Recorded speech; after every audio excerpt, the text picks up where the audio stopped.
Droit devant toi, nage droit devant toi. Bonjour, je suis Céline Monsara, je suis la voix française de Dory et ce soir c'est l'avant-première du Monde de Dory. La petite Céline. Amusez-vous bien les enfants, voilà, vraiment. Ça s'appelle le Monde de Dory les amis, amusez-vous bien. Bonsoir les enfants. Bon film. Dory ? Oui. Dory ? Oui. Ma copine d'enfance ! Non. C'est une super suite. Tout m'a plu. C'était absolument magique. C'est vraiment un super dessin animé, il faut y aller. Hein. J'ai été ébahie par le film, c'était vraiment super. C'était drôle et ça m'a plu. J'ai rigolé, j'étais émue. C'était trop mignon. Il y a une belle morale. C'est un super film. C'est chouette. C'est super émouvant. Je trouve ça vachement bien ce que fait Disney autour de la protection des océans. Franchement, pour tous les enfants, les parents, c'est un très très joli film. Rendez-vous mercredi dans les salles pour le Monde de Dory. Yeah! Bonsoir à tous, c'est bien exceptionnellement le jour du poisson, c'est un mardi. Dory, le retour, ce sont les images sorties de salle après l'avant-première parisienne.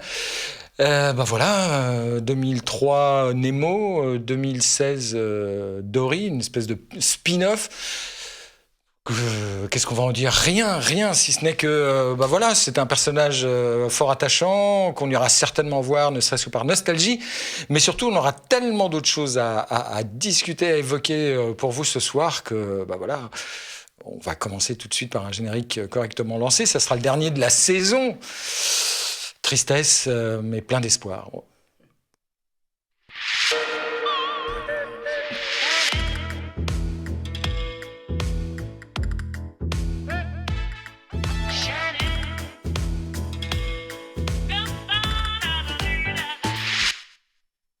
Et avec nous pour parler cinéma des visages bien connus, commencer par Sabine Gorny, France 3.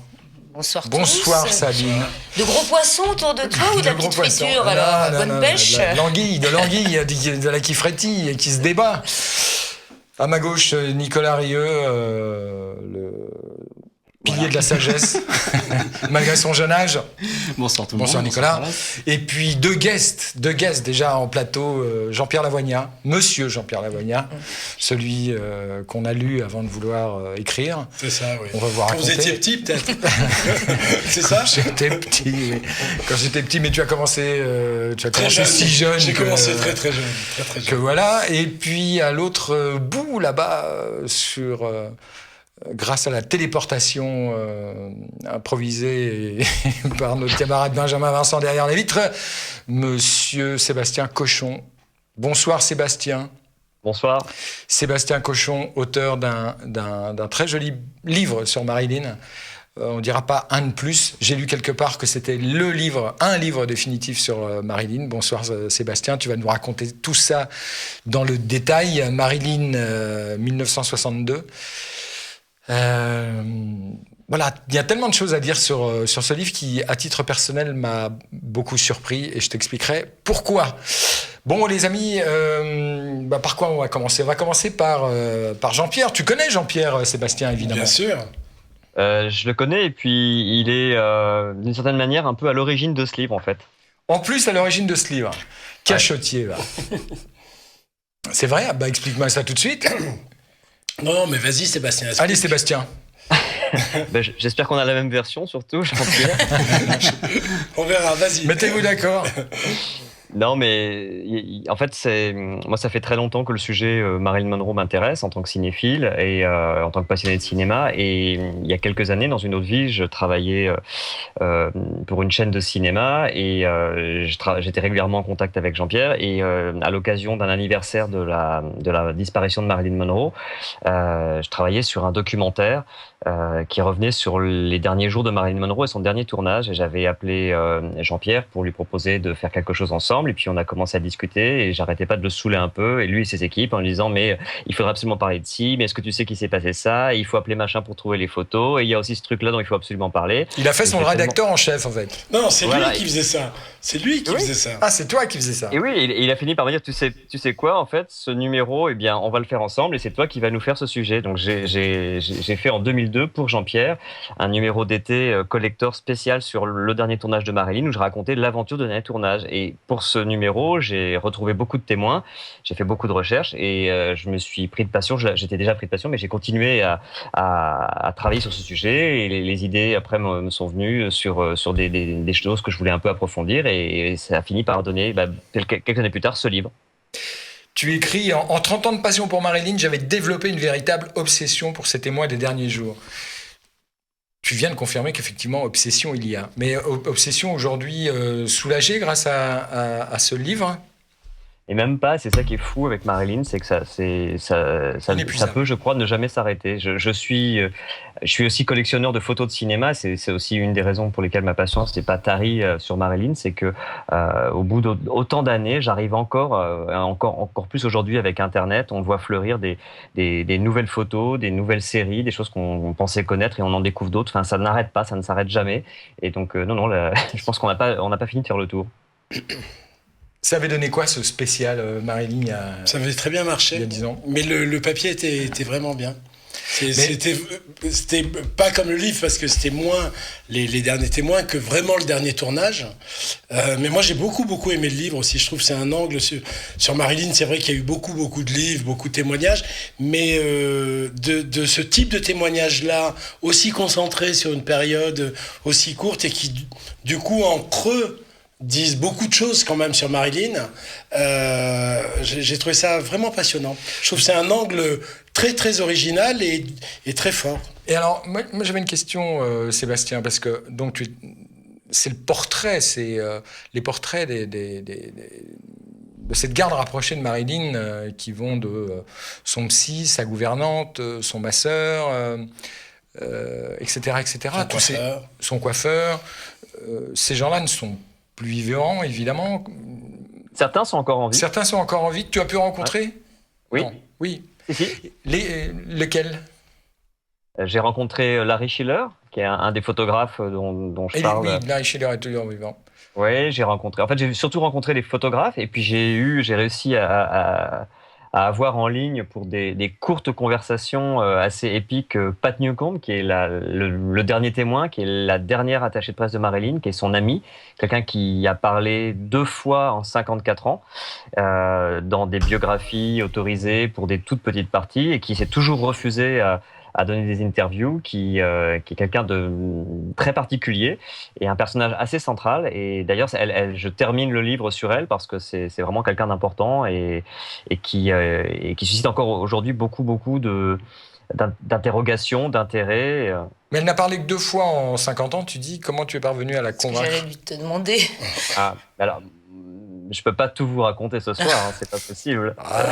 Non, je dois faire le livre du livre, le making of du livre. La foi du charbonnier, ton investissement. Non, j'ai eu de la chance et puis comme je disais, en fait, je suis aussi collectionneur et c'est vrai que cette passion pour la photo de cinéma et les photos de Marilyn, elle a vraiment fait une grande carrière au cinéma, mais elle a aussi beaucoup fait de photos. C'était son premier métier. Elle a été mannequin, modèle avant d'être starlette et actrice.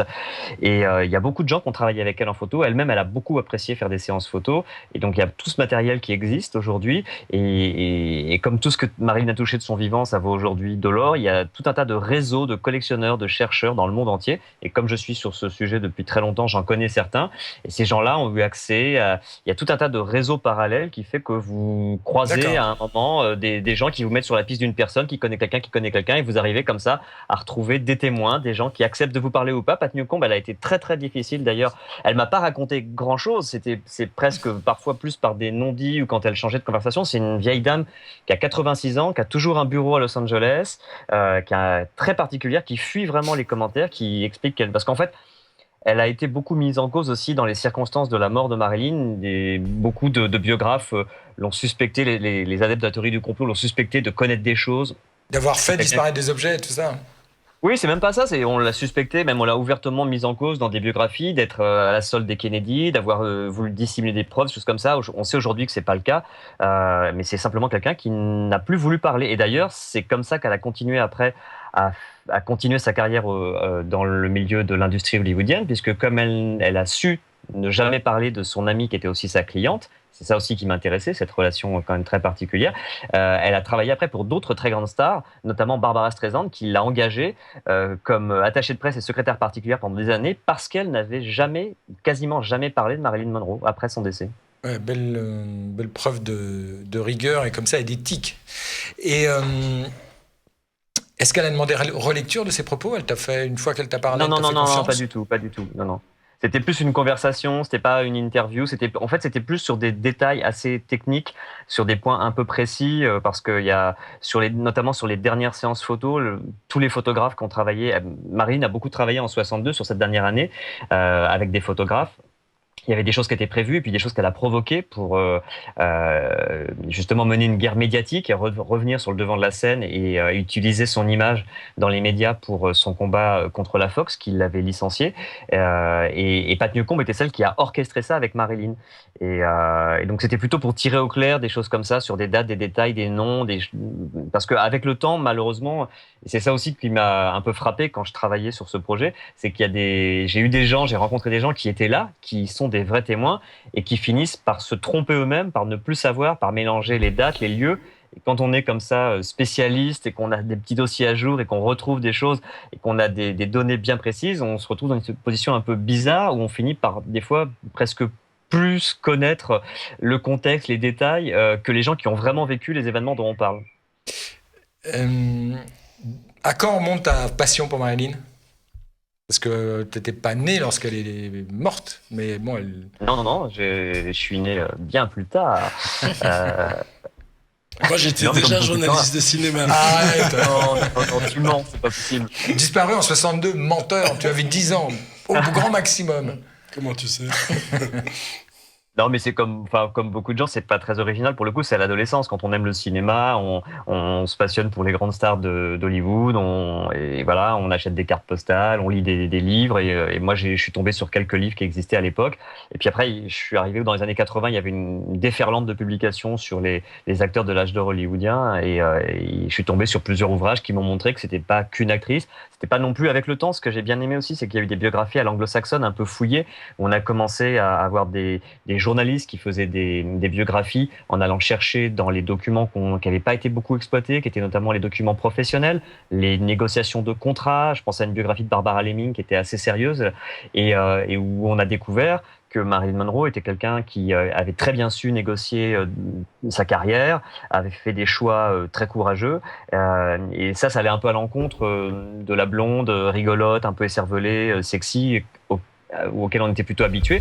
Par la suite, il y a eu toute une littérature un peu, justement, ce dont je parlais tout à l'heure, axée sur les complots, les théories de la mort, la mafia, les Kennedy, etc., où ça, c'était vraiment un autre pan. Ça a un petit peu fatigué tout le monde. Et moi, justement, avec le temps, j'ai réussi à faire un peu le tri dans tout ça et à voir qu'il y avait des gens dont on parlait pas beaucoup, qui étaient ceux qui étaient présents autour d'elle.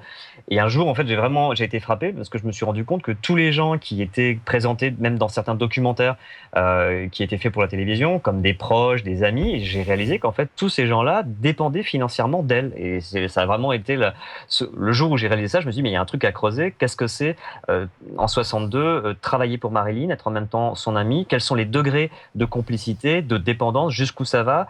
Comment ces gens-là travaillaient entre eux? Est-ce qu'ils se croisaient? Est-ce qu'ils se connaissaient? Il y avait des rivalités, il y avait des beaux moments aussi, il y avait de l'amitié sincère et réelle. Mais à partir du moment où on a une relation d'amitié qui est doublée d'une relation financière, ça complique les choses. Et c'est vraiment ça qui m'a intéressé. Jean-Pierre, toi qui es depuis peu donc le programmateur du cinéma Les Fauvettes à Paris 13e, est-ce que tu as déjà eu l'occasion de programmer du Marilyn Monroe? Non, pas encore, mais on va le faire. On va ressortir fin août Les hommes préfèrent les blondes. Mm-hmm. Et d'ailleurs, on va demander à Sébastien de venir et présenter le film et signer le livre. Eh oui. Voilà. Très bon choix. Ça sera joli. On pourra venir. Bien sûr, bien sûr. On pourra venir parce que c'est un très joli lieu, les Fauvettes. D'ailleurs, on a quelques photos d'illustration avant d'aller plus loin dans le travail de Jean-Pierre dans cette nouvelle salle. donc restauré. Au départ, ça s'appelait La Fauvette, hein, c'est ça ? En fait, c'est presque un des plus anciens cinémas de Paris, puisque c'était en 1905, je crois, un café-concert qui s'appelait La Fauvette, et où on a sans doute passé les films de Méliès, Lumière, tout ça. Et depuis, c'est resté une salle de spectacle. Alors, ça a pu être fermé à certaines époques, mais c'est jamais devenu ni une épicerie, ni un garage. Et toutes ces dernières années, c'était un cinéma Gaumont qui s'appelait le Gaumont Gobelin, et que Jérôme Sédou a fait entièrement détruire et reconstruire. Et en ayant l'idée de le dédier quasi exclusivement aux films anciens, aux films restaurés, aux films cultes. Et il dit, et je crois que c'est vrai, que c'est unique au monde d'avoir un cinéma aussi contemporain consacré aux vieux films, et surtout d'avoir 5 salles consacrées aux vieux films, puisque même la Cinémathèque, il n'y en a que 3. Voilà. C'est très touchant, je trouve, la manière dont Pathé a entrepris... Il y a quelque chose alors que...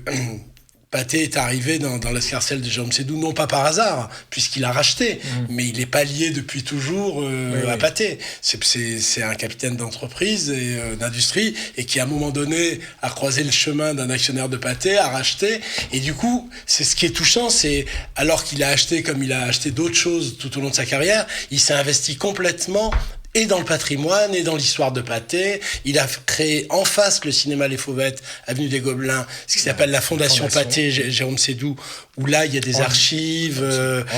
C'est un endroit génial, pareil, très très beau. La façade était dessinée par Rodin, donc ils ne pouvaient pas la toucher. Et derrière, ils ont tout fait détruire, et ils ont demandé à Renzo Piano, l'architecte de Beaubourg, de faire un bâtiment moderne qui est sublime, parce que c'est comme une coque de bateau renversée, mais transparente. Si bien qu'à tous les étages, il y a de la lumière et c'est magnifique. Et juste la petite curiosité, c'est qu'il y a une salle de cinéma d'une 60aine de places qui fonctionne tous les après-midi. Il y a 2 ou 3 séances, il passe que des films muets, et chaque séance est accompagnée d'un pianiste. Ce qui est quand même... et puis surtout, la qualité des restaurations. Voilà. Et de l'autre côté, donc en face, il y a Les Fauvettes qui a ouvert au mois de novembre. Et Jérôme Sédou m'a appelé en janvier pour que je m'occupe de la programmation. Tu as été surpris de cette proposition ? Ah bah oui, ça c'est sûr. T'as rien vu de lui, hein. Ah non, mais rien du tout. J'y ai jamais pensé, j'en ai jamais rêvé. Enfin, jamais rêvé. On peut toujours se dire, quand on est journaliste de cinéma, ça serait amusant de s'en occuper, mais franchement, j'ai rien fait pour, et quand il m'a appelé, j'ai même été surpris, parce que je le connaissais, mais comme on peut le connaître, enfin, comme un journaliste peut connaître quelqu'un comme Sédou. J'avais fait 2 interviews de lui, notamment une sur un documentaire que j'avais fait qui était consacré à Claude Berry. Mais en dehors de ça, je le connaissais pas beaucoup plus, quoi. Et donc, quand il m'a appelé, je dis, mais vous voulez me voir pourquoi ? Et il me dit, pour vous parler des Fauvettes. Et je savais ce que c'était, mais j'étais loin enfin, je croyais qu'il voulait me demander d'animer des leçons de cinéma, des choses comme ça. Et quand je suis arrivé, il m'a dit, je voudrais que vous occupiez de la programmation. Tu as carte blanche pour cette programmation ? Alors, j'ai carte blanche. Donc, par exemple, au moins pour l'instant. Tu connais l'endroit, Samy, tu as l'occasion d'y aller ? Déjà allé, Pierre. Justement, j'allais te parler du public. Qui est-il, ce public ? J'aimerais bien le savoir. Non, c'est très très différent. C'est un public très très varié. L'après-midi, c'est plutôt, je dirais, des seniors. Le soir, plutôt des jeunes. On peut croire que certains films, par exemple, le premier cycle que j'ai fait, c'était David Lean. C'est sûr que la clientèle était un peu plus âgée. Mais en même temps, c'est pas toujours vrai, puisqu'on a présenté 4 films restaurés du Vivier, La Belle Équipe, La Fin du Jour. Et là, il y avait une clientèle de jeunes incroyable. Qui ne trouvaient pas à Paris de lieux, disent-ils, dignes. Parce que c'est vrai, enfin, dignes. C'est vrai que, bon, oui, c'était des cinémas un petit peu, tu vois. Ils vont pas être contents, hein. Non, mais il faut bien le dire. Moi, c'est le retour que j'ai, c'est qu'il y a la qualité, il y a le fait de s'asseoir et de savourer. C'est ce que je disais tout à l'heure en disant, c'est vrai que c'est un cinéma mais ultra contemporain. L'architecture est magnifique à l'intérieur. Le confort des salles de projection, d'écoute est au top de la qualité. Les écrans sont très grands. Les écrans, ils font 12 mètres. Donc même dans les petites salles de 90 places, l'écran est immense. Alors c'est vrai c'est pas les salles du quartier latin, mais les salles du quartier latin, elles font un vrai travail depuis très longtemps. Elles ont un public fidèle, tout ça. C'est même ça l'enjeu qui est compliqué et le défi que j'ai à relever et qui n'est pas simple, qui est de créer un nouveau lieu dans un endroit qui est pas forcément, qui était pas historiquement lié à ça, et en plus dans un quartier qui est pas un quartier de passage et pas un quartier vraiment de cinéma, parce qu'avenue des Gobelins, si vous y habitez pas, vous y passez pas forcément vos après-midi. Ça touche quand même le 5e arrondissement. Oui, non, mais c'est très excitant, hein, c'est amusant. Sébastien, tu es avec nous toujours ou pas ? Ouais, je vous écoute. Quel est le film de Marilyn que tu aimerais voir programmé au Fauvette de la main de Jean-Pierre Lavoignard ? Je crois qu'il est déjà prévu, c'est Les hommes préfèrent les blondes, non ? C'est vrai, non, mais ce serait ton choix aussi ? Ouais, c'est un de ceux que j'aime bien. Elle a fait 30 films en 16 ans. Moi, je reconnais qu'ils sont pas tous bons, mais il y en a quand même des très bien. Et j'aime beaucoup celui-ci. Oui, c'est une comédie de Hawks qui est vraiment, je trouve, parfaite. Ce que j'aime beaucoup dans ce film, c'est le sens du timing qui est si précieux pour la comédie du duo Marilyn Monroe Jane Russell. Je trouve que vraiment, elles sont parfaites dans leur rôle. Et le grand drame de Marilyn, pour moi, ça a été sans doute peut-être, et je comprends très bien ses aspirations de vouloir ensuite exister comme une actrice dramatique et de tourner peut-être un peu trop vite le dos à la comédie, alors que vraiment, en regardant ce film, on se rend compte à quel point elle est vraiment douée pour ça. Ouais. Moi, je voulais juste dire que Marilyn, pour moi, dans le documentaire, les documentaires de Patrick Jeudi, quand on entend cette voix, ces confessions à son psy, moi, je pleure. Ah non, attention, justement, je vous arrête, Sabine. Alors, c'est pas... alors voilà. Voilà, c'est pour ça qu'il faut lire le bouquin. Vas-y. C'est pas son psy. Vas-y, Sébastien, défends le temps. Mais moi, c'est la voix de Marilyn qui me... Sa voix, c'est la sienne. Non, mais j'ai pas compris. Qu'est-ce que tu voulais dire ?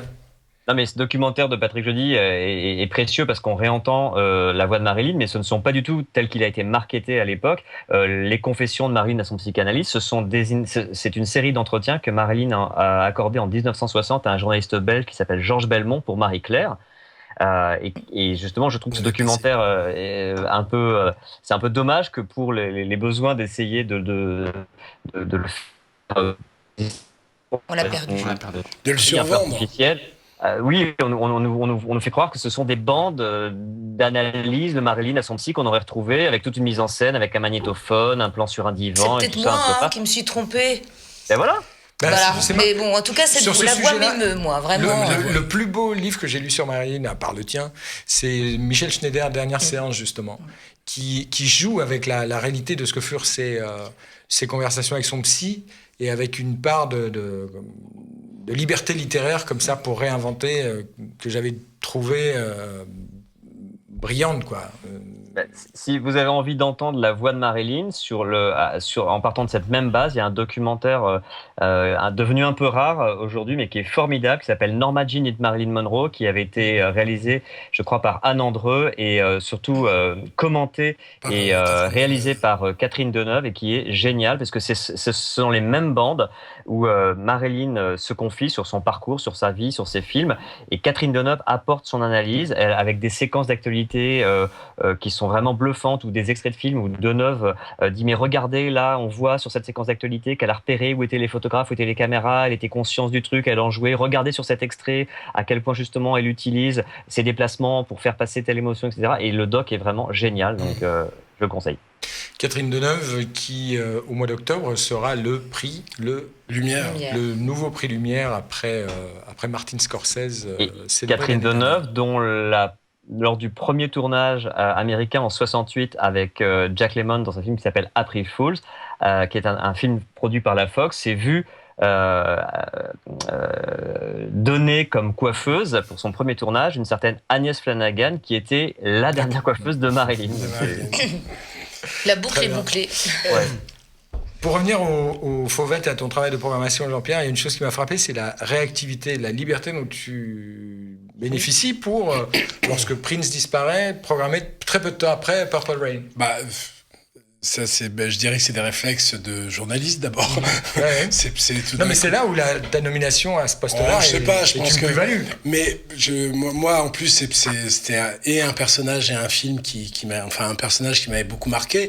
Et c'est vrai que dès que j'ai appris la mort, j'ai appelé la jeune fille qui travaillait avec moi aux Fouvettes en disant est-ce que Purple Rain est disponible ? Est-ce qu'il y a un distributeur ? Est-ce qu'il y a un DCP, puisqu'il y a des problèmes techniques entre le DCP, le 35 mm, tout ça. Et en fait, on a appelé tout de suite. Alors, on n'a pas pu avoir le film dans les 2 jours. Moi, je voulais commencer le week-end avec, et puis on n'a pas eu. Mais du coup, on l'a eu le lundi. Et à notre grande surprise, en fait, on a été les seuls à le demander au distributeur. Et du coup, on l'a passé une fois tous les soirs à la même heure, pendant 1 semaine ou 2 semaines. Et ça a très bien marché.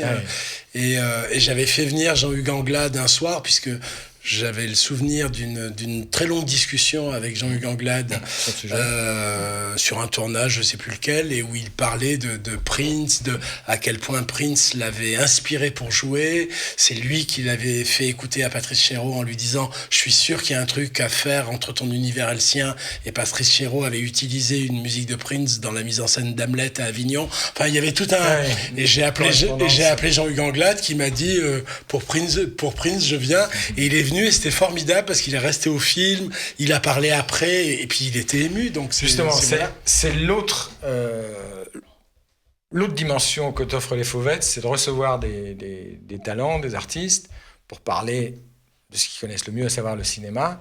Tu as reçu récemment Pedro Almodovar et on a quelques images qui donnent une petite idée de ce qui se passe entre toi, l'invité et le public. Vous avez de la chance, moi je les ai pas vus. Tu les as pas vus? Mais bon, je l'ai vu en vrai, donc ça va. Maestro Benjamin, s'il vous plaît.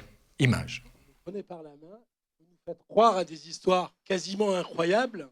Au moment où vous écrivez ça, vous n'avez pas un doute de dire mais est-ce qu'ils vont pas me lâcher la main? La duda forma parte de la aventura y no hay que tenerle miedo. Para llevar al espectador de la mano, y creo que es la función más importante de un director, lo que es necesario es que cada frame contenga un montón de intenciones y que todas ellas sean auténticas o verosímiles de algún modo.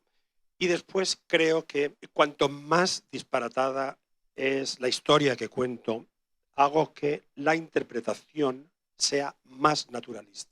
Si los actores consiguen instalarse en el disparate de un modo cotidiano, aquello resulta siempre verosímil. Et ça, ça dure... La durée est variable, enfin c'est selon c'est entre 1 heure, 1 heure et demie, 2 heures moins, 1 heure et demie. 1 heure et demie. Et l'idée c'est de faire une rencontre et puis après de laisser un peu la parole au public et voilà. Mais là, Almodovar était visiblement heureux de faire ça. Oui, mais je dirais que c'est le, comment dire, c'est le poids de l'âge, c'est que le fait que j'ai beaucoup travaillé avec Almodovar quand j'étais à Studio Magazine. On a fait beaucoup de choses, on a défendu ses films, on les a aimés, on a fait beaucoup de sujets avec lui, on a fait des interviews, donc il y a une sorte de confiance. Oui. Et donc quand j'appelle son bureau pour dire il vient à Paris, nous on va faire un cycle Almodovar, on va en plus pour la première fois justement passer le film nouveau en même temps que la rétrospective, histoire de que ce soit pas juste un cinéma du passé, essayer d'attirer des jeunes à qui le terme même de cinéma du patrimoine ou d'hier fait peur. En revanche, s'ils vont voir Rulieta et qu'ils se disent tiens il passe Femme au bord de la crise de nerfs, je vais aller le voir. Bien sûr. Voilà. Donc et je lui avais proposé de faire une rencontre et il a dit oui tout de suite. Après, on a eu très peur parce qu'il a tout annulé en Espagne, tout ça. Et donc, on n'avait qu'une peur, c'est qu'il annule. Et il n'a pas annulé du tout. Et c'est vrai que quand on fait des événements comme ça, on a fait la même chose avec Polanski, par exemple. Forcément, il y a beaucoup de monde et ça, c'est bien. Ouais. Après, ça fait exister le lieu. Après, c'est plus compliqué de les envoyer voir les films le lendemain. Mais c'est ça, c'est là qu'est le pari, quoi. Et John Landis aussi qui était venu. Non, alors, John Landis, oui, il était venu avant que j'arrive, en fait. Mais oui, il était venu présenter Blues Brothers. Mais une captation comme celle-là, elle est destinée à quoi? Un circuit interne ou c'est juste pour la mémoire? C'est à la fois pour la mémoire et en plus, ça intéressait Pathé peut-être pour le bonus DVD. Ah oui, c'est ça. Voilà. Oui, ce qui est Donc, puis même nous, pour la mémoire pour les archives du cinéma, pour en passer justement quand de grandes émissions de télé nous les demandent. Voilà. Voilà. La grande émission de télé, c'est nous, si jamais vous n'aviez pas saisi. Allez, on va reprendre juste une seconde le fil de l'actu. Il sort des films ce mercredi. Et j'avais envie qu'on s'arrête un petit peu sur L'Outsider de Monsieur Baratier, une histoire vraie.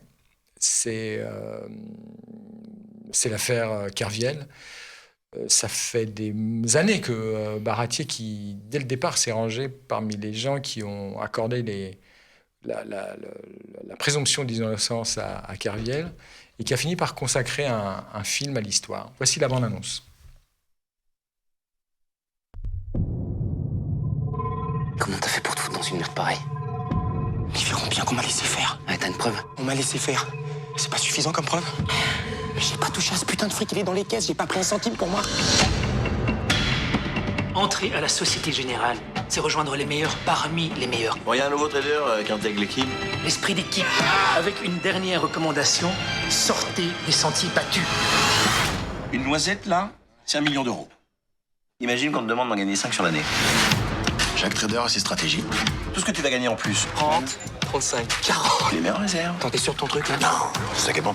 Concrètement, là, tu les planques comment? Y a pas marqué Wall Street Institute, hein.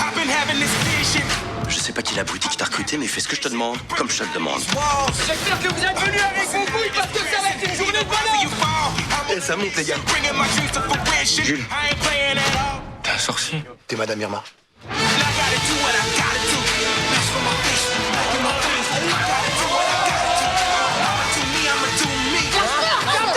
Ferme ta gueule!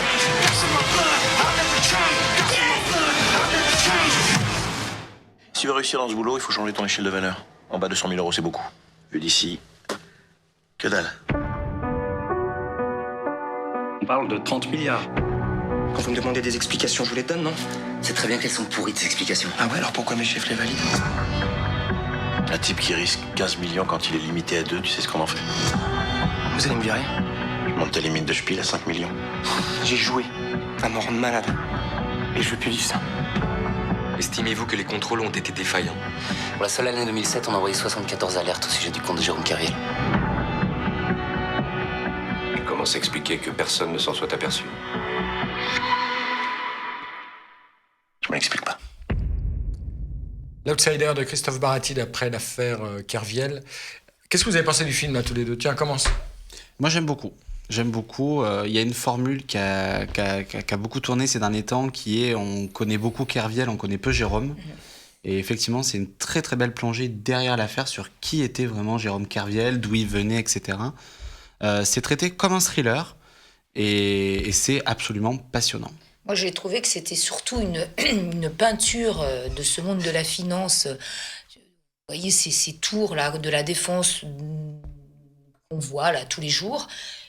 Ce qui s'y passe, mais c'est plus ça, moi, qui m'a passionné, quoi. Un monde complètement... Qui t'a passionné, il t'a un peu effrayé aussi. Effrayant. Alors, très masculin. Hein, là, pour le coup, il y a de la testostérone. Très masculin avec tout ce que ça comporte de vulgarité, mais au sens vulgus. Hein, voilà, avec l'argent, etc. Un monde fascinant. Un monde qui, évidemment, écrase l'individu. J'ai trouvé ça passionnant, franchement. Et alors, il faut vraiment que les gens n'aient pas peur il y a des termes, effectivement, même utilisés dans la bande-annonce, de spiel, etc. Bon, voilà, c'est pas... Vous n'allez pas découvrir, vous n'allez pas devenir un petit Kerviel en voyant le film. Mais ce monde-là, qui est vraiment fascinant, qui a jamais été montré avec autant de justesse, d'autant, je pense que François-Xavier de Maison, qui lui-même a été trader et vient du monde de la finance, apporte beaucoup au film. Je pense que tu seras d'accord, Nicolas. Il est vraiment il écrase presque un petit peu, je trouve, Arthur, parce qu'il est très fort. Je trouve qu'ils sont tous les deux très très bons. Les deux sont fabuleux.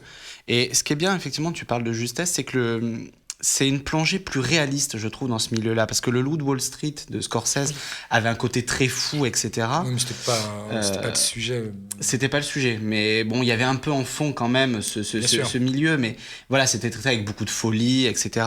Après, il y avait eu The Big Short. Moi, j'avais trouvé ça insupportable parce que je comprenais pas un mot de ce qui se disait dans le film. Là, pour le coup, voilà, il y a des termes techniques, comme tu dis, mais on comprend ce qui se dit, on comprend l'univers, c'est clair, c'est suffisamment grand public pour être accessible, et en même temps, c'est intelligent et c'est profond. Je trouve ça vraiment très, très bien.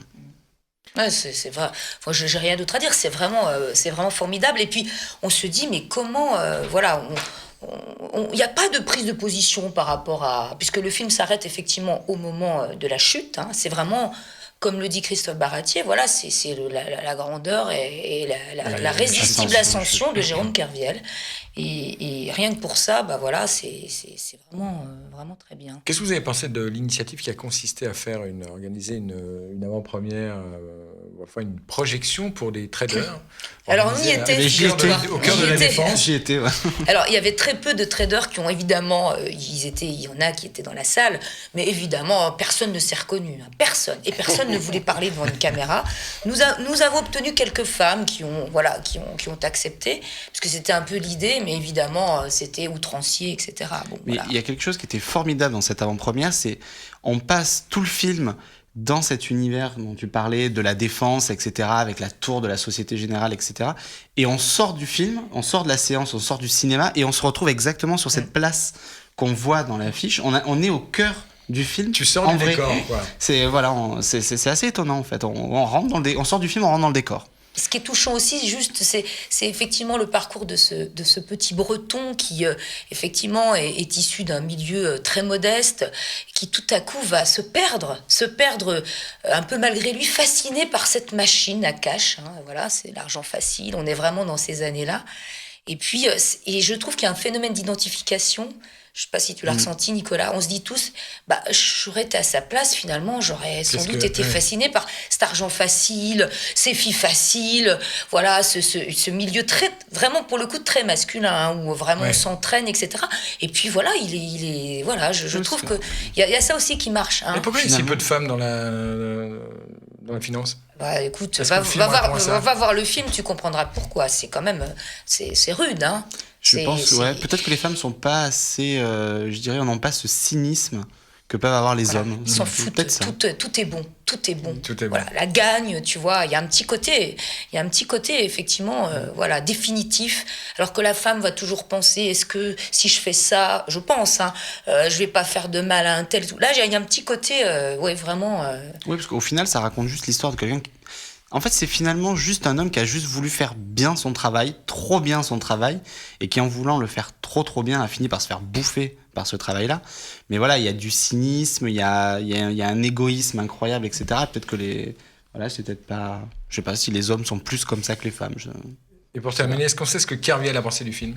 Alors, il a refusé de se prononcer. Il a donné son accord à Christophe. Hein, bon, il y a des personnages qui ont été créés, qui n'étaient pas dans l'histoire, mais en tout cas pour sa famille, puisque son papa est mort, je crois, comme dans le film, hein,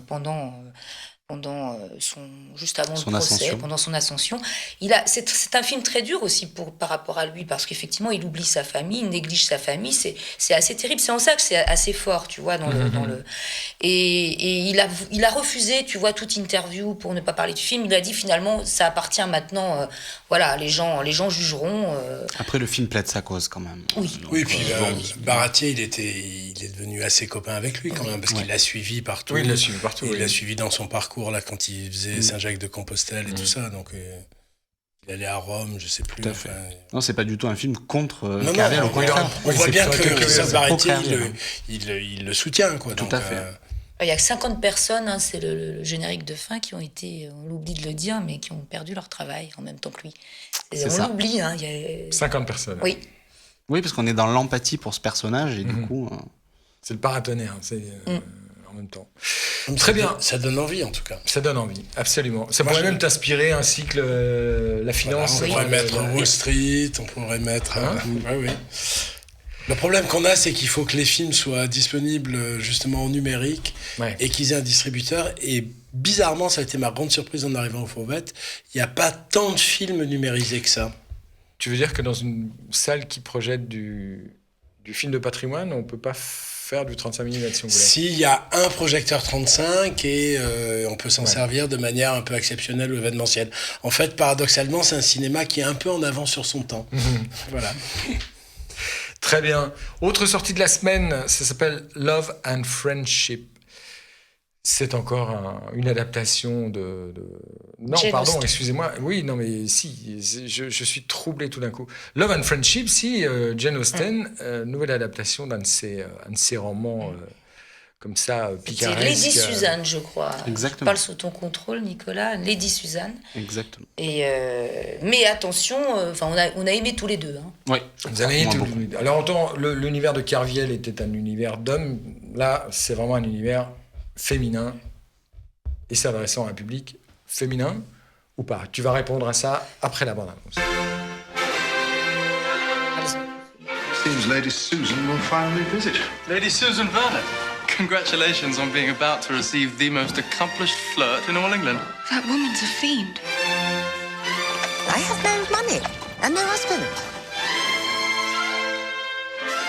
Excuse me for arriving this way. What a delightful family pose. A permanent connection between you and Lady Susan would destroy every comfort of our lives. With pleasure. Mr. de Courcy is handsome, isn't he? In a calf-like way, not like Mannering, of course. Sir James Martin. Vastly rich, rather simple. Ideal. Tiny green balls. What are they called? Peas. Susan, stop. Mannering's in town. Make up anything. You brilliant creature. Their encouragement of other men was so notorious. These are vile calumnies. Have you seen my husband? Deranged. Madam! If she were going to be jealous, she should not have married such a charming man. It's not possible. Lady Susan. Be gone, sir. I will have you whipped. Have you never met him? No, I know him well. I would never speak to a stranger like that.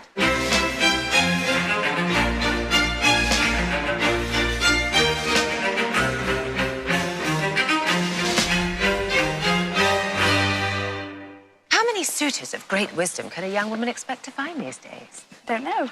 None. Love and Friendship d'après Jane Austen.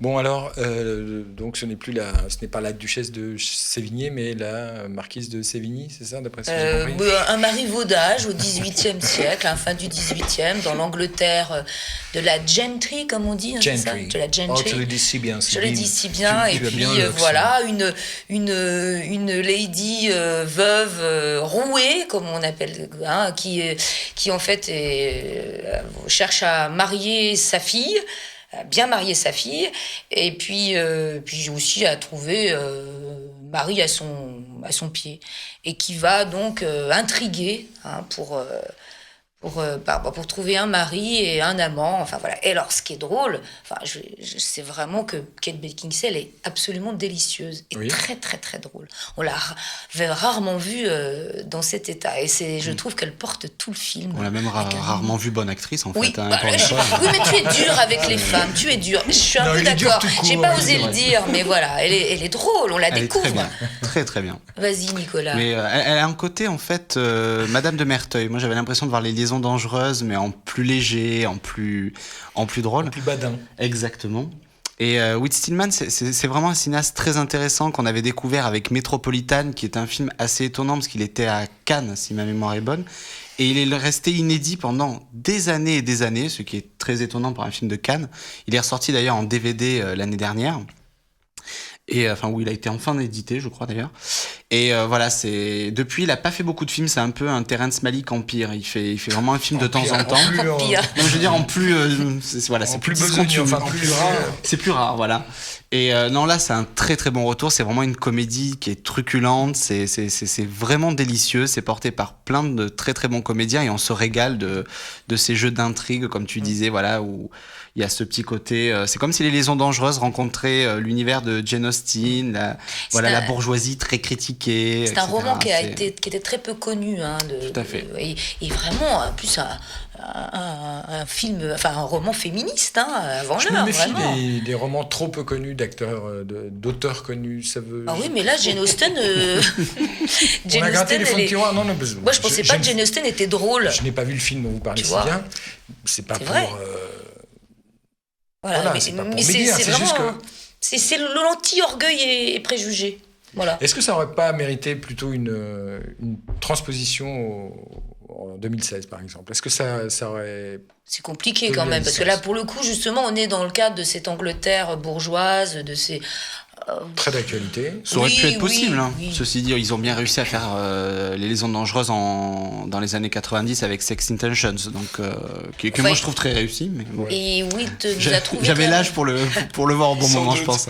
Et il nous a trouvé un benet formidable dans la personne de James Martin, Magnifique. qui n'a jamais été aussi bon. Là, on a vu parler des petits pois, découvrir ce que c'était que des petits pois. Un benet magnifique, comme il y en a un. Très très drôle. Voilà. Il est très très drôle. Tu vois, on est d'accord.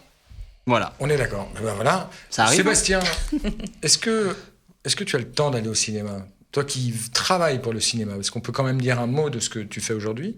Ah oui, mais justement, grâce à mon travail, je vais souvent au cinéma puisque j'ai eu la chance de travailler à Unifrance. À Unifrance, qui est une organisation qui est en charge de la promotion et de l'aide à l'export du cinéma français dans le monde. Et nous avons donc dans nos locaux une salle de projection avec des projections presque quotidiennes. Donc oui, bien sûr, je vais très souvent au cinéma. Quels sont les films français sortis récemment à l'étranger qui marchent bien? Est-ce que tu sais? Ouais, j'ai pas révisé mes fiches là. La prochaine fois, il faut inviter le service études des marchés d'Unifrance. Ils sont formidables, ils connaissent tous les box-office internationaux. Ouais, tu as droit à toutes les notes, tu es obligé de les lire, de les réciter par cœur. Non, mais qu'est-ce qui a pu sortir récemment? Gros succès français de l'année dernière, c'était quoi? Allez, de mémoire, j'ai pas un titre qui me vient comme ça. Les comédies françaises continuent quand même à très bien marcher. Notamment le film de Philippe de Chauvron qui a vraiment cartonné partout dans le monde, sur beaucoup de territoires. Le premier marché en dehors de la France pour le cinéma français, c'est avant tout l'Europe. Et maintenant, l'Asie, le territoire qui vraiment, pour lequel c'est plus difficile, c'est l'Amérique du Nord. Ça a longtemps été une terre un peu bénie pour le cinéma français, le cinéma d'auteur. Nous, on raisonne aussi beaucoup plus par zone sur le long terme et pas forcément sur la carrière d'un film. C'est intéressant de voir qu'il y a des territoires, notamment en Amérique du Sud, dans beaucoup de pays, où les comédies et le cinéma français plus populaire arrivent à tirer son épingle du jeu. Je pense à La Famille Bélier qui a cartonné là-bas. C'est pas forcément gagné, mais il a vraiment fait des très bons scores. Alors que sur le Canada et l'Amérique du Nord, où pendant très longtemps les films sortaient et ils faisaient malgré tout des festivals prestigieux et des bons scores dans les grandes villes, depuis quelques années, depuis un an ou deux, ça devient plus difficile. Donc tu accompagnes régulièrement les délégations françaises qui vont à l'étranger présenter ces films? Moi, ça m'arrive, bien sûr. On est une équipe de 30 personnes. Il y a un service festival et artistes. On est présent sur une centaine de manifestations à travers le monde, beaucoup de festivals internationaux. Et on organise nous-mêmes une dizaine de festivals de cinéma français dans le monde qu'on organise de A à Z, parfois avec des partenaires. Quel est le prochain important?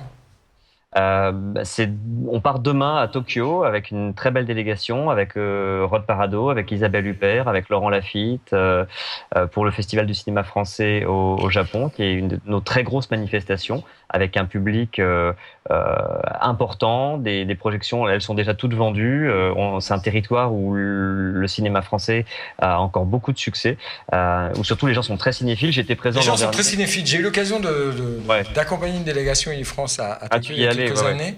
Et j'avais été frappé par la ferveur, par la spécificité, vraiment la connaissance du cinéma français, mais d'une petite frange quand même du public japonais, en tout cas du public à Tokyo, quoi.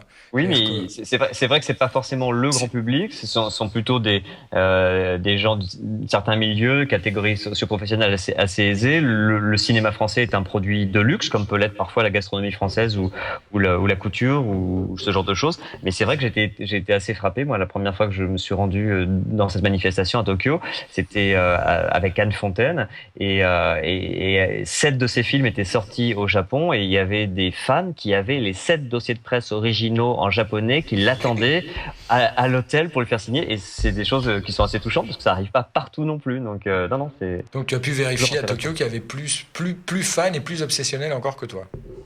Ah oui, bien sûr. Très bien. On se fait une petite transition comme les aime Benjamin et on va vous parler d'un film qui sortira à Noël, mais le temps est de circonstance.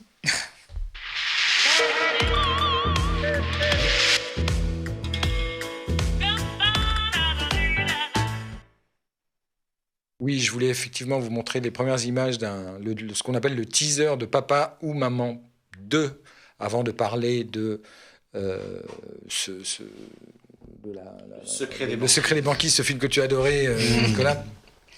Juste, voilà, ça s'appelle un teaser, c'est 2 minutes, c'est pour nous dire que Papa ou Maman, sorti l'année dernière et présenté au Festival d'Angoulême, avait réuni 2,5 millions de spectateurs, donc comment ne pas faire une suite, et la suite, ça donnera ça.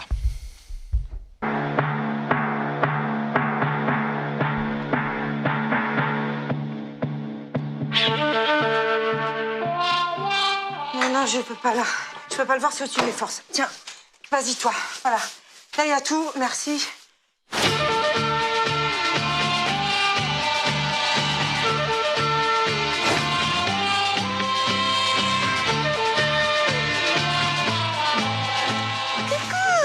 Ils sont bizarres là, non? Ouais, ils sont très bizarres. Ils sont très très bizarres. Elle nous regarde là? Oui. Ouais. Moi, ils me regardent? Ouais.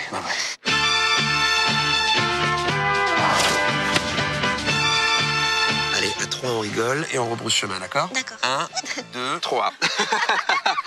Un peu moins. Ben voilà, si vous aviez aimé Papa ou Maman, il vous faudra attendre jusqu'au 7 décembre pour voir la suite. Je te sens trépigné. Non, je Nicolas. disais parce que j'avais beaucoup aimé le premier, moi, c'est tout. Tu avais beaucoup aimé le premier. Ouais. Mais moi, j'avais pas du tout adhéré au premier, justement. J'avais trouvé cette intrigue artificielle, bien jouée, avec des effets de comédie marqués, mais bon. Ce n'est pas le sujet du jour, ni de la minute, puisqu'il nous reste encore 2-3 films, 2-3 sorties à évoquer, et notamment Le Secret des banquises. Le Secret des banquises, qui a été présenté. Tu étais, Jean-Pierre, à Cabourg, où ce film était présenté. Oui, mais je suis arrivé après la projection. La banquise avait gelé, donc voilà. Tu n'as pas vu le film. Moi non plus. Moi non plus, mais c'est un film dont on dit le plus grand bien, à quelques exceptions près. Partageons les images et après on en débat. Voyons les images.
Le secret des banquises.